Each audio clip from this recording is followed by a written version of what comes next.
roll straight in just to talk about Wealth Defender on page 3. It's been a frustrating period for us, literally from the time we floated. I think looking back in hindsight, we couldn't have picked a worse time to list, and that's been very frustrating, not only for all of you, but also for myself as well. I'm a significant investor in the company from day one. We'll talk just briefly about what's happened over that period. In fact, let's get on to that now. Basically, very strong momentum trade. They're expensive defensives, as we know, performed very strongly during that period. It was very frustrating in the sense that we felt we'd picked a lot of good stocks during that period. We'd stayed away from the rubbish, if you like, but we were overwhelmed by the outperformance of the REITs and Transurbans and so forth. So hence our frustration over that period of time. During that period of time, as Dan will talk about in a minute, it was a very, very difficult time for derivative strategists of the likes of Dan's. I think they've done an outstanding job during that period, and Dan will talk about that in a minute.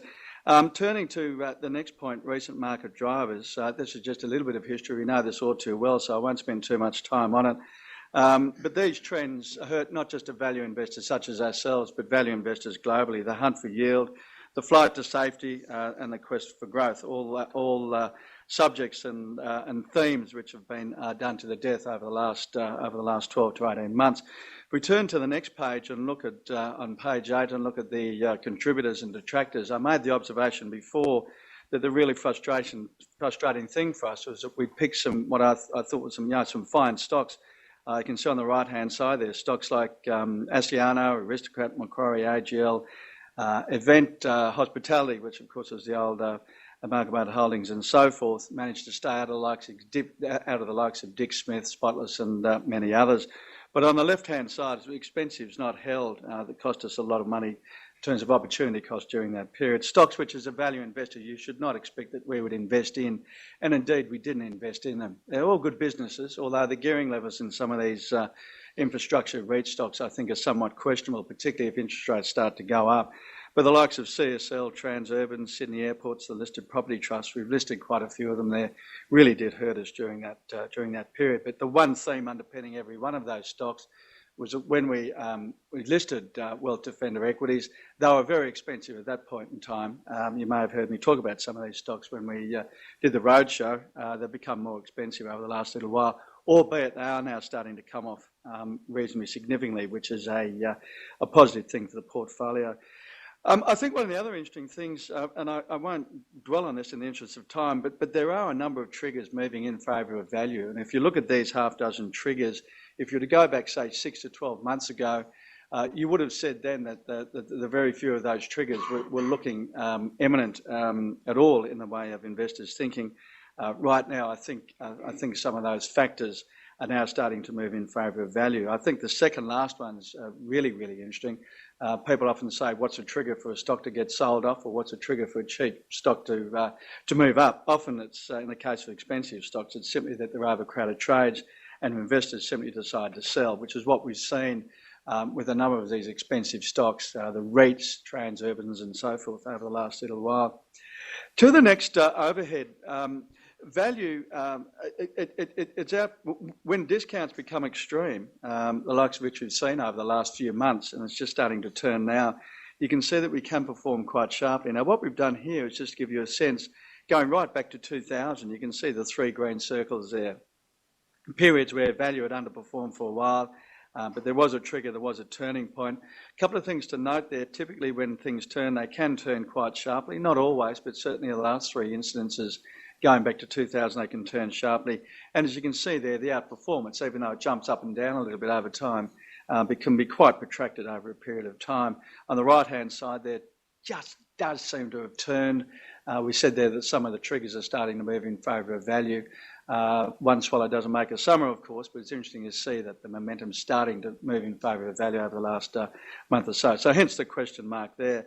But certainly in terms of portfolio positioning, we're very, very comfortable with our current portfolio positioning, which is on the next page there. I won't go through all of these stocks in the interest of time, but what I will do is just highlight half a dozen stocks where, very much out of favour 2 or 3 months ago, but where they've started to re-rate quite nicely. Crown, you can see there under tourism and leisure.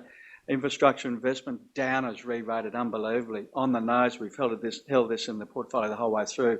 But as you well know, it's re-rated quite significantly over the last couple of months. Indeed, Lend-Lease has too. Macquarie's been good for us. QBE has just started to turn. And also BHP. We've got a strong overweight position in BHP. We're very much underweight healthcare, REITs and utilities. Sectors overvalued. They've been overvalued for the last couple of years and they're now starting to turn down. I'll now just pass over to Dan to highlight a couple of key points on the protection portfolio.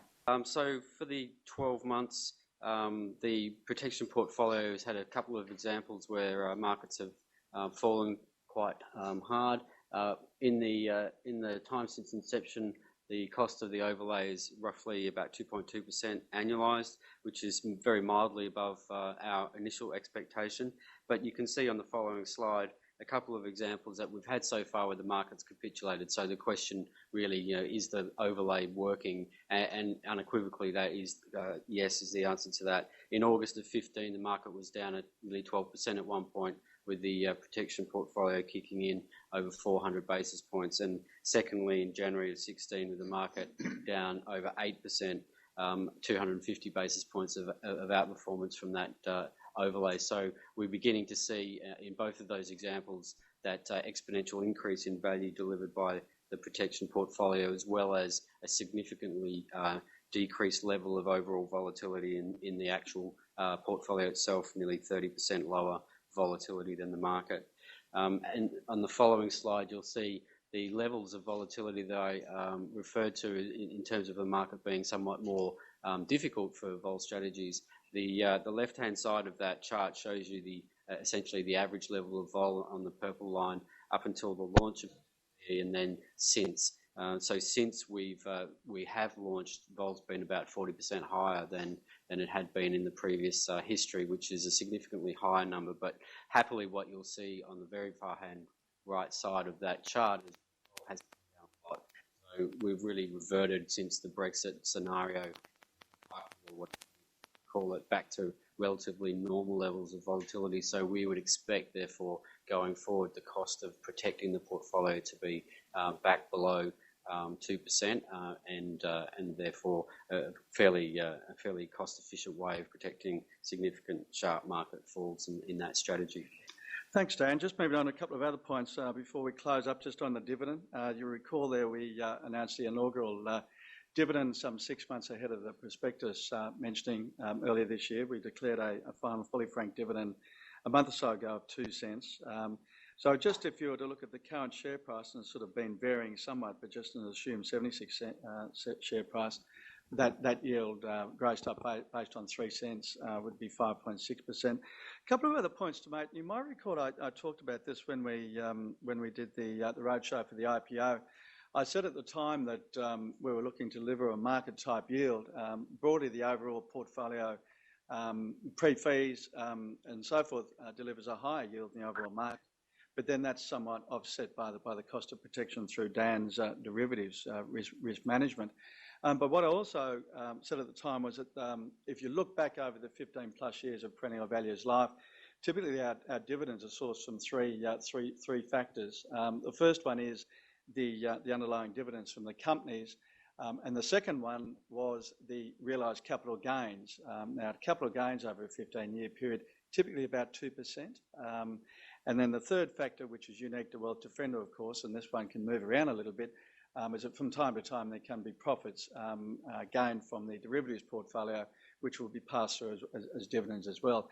The reason I mention that is if you go back over the life of Wealth Defender so far, which hasn't been long, i.e. just over a year, we've really only had that first source, i.e. dividends from companies. So we've had a market that's flat, so therefore there's not been the opportunity to realise that approximate 2% annualised capital gains, which we have in the past, and also on a largely flat market in terms of Dan's strategy, there hasn't been significant realised gains in terms of the options book. So I just thought I'd mention that, i.e. the point to make there, I guess, is that only 1 out of the 3 has moved, and we've been able to deliver that dividend outcome. Over the longer term, you'd expect a combination of all 3 of them to contribute to the dividends, which is a good thing. On the next page, WD, I think it's the best value stock on the market. I think it's a compelling valuation opportunity. I guess I would say that, wouldn't it? But having said that, a lot of LICs trading at a discount to NTA at this point in time. As we well know, we're not on our own in that sense, but that doesn't give us any cause for comfort at all.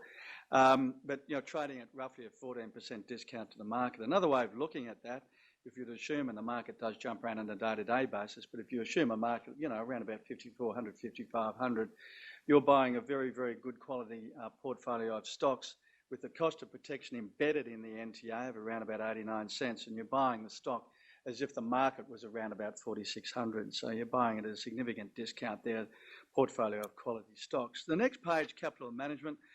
Again, during the roadshow, we talked about this, and there was a reference to it in the prospectus. I'll just highlight this very briefly. We are taking a capital management policy to the AGM on the 9th of November, and it's basically outlined there. I won't go into that into detail, other than to say that from a director's point of view, sort of had two choices there. You can either put it in place or you can either take it to shareholders to the vote. We thought it was a democratic and the right thing to do to take it to shareholders. So we'll take it to shareholders on the 9th of November. And then finally, just to wind up there, and happy to open up to questions, just a couple of key points. A diversified portfolio of quality Australian companies, cheap entry at a current discount to NTA, and enhanced by the permanent cost-effective downside protection. That rotation into value, I think it does, as a final point to make there, are we at a major inflection point? We may be, we may not be, but certainly when you look at the behaviour of stocks, good value stocks and expensive defensives over the last month or so, it could well be that we'll be sitting here in 6 to 12 months' time saying that this was the early stages of a major inflection point back into value, which would be somewhat reassuring.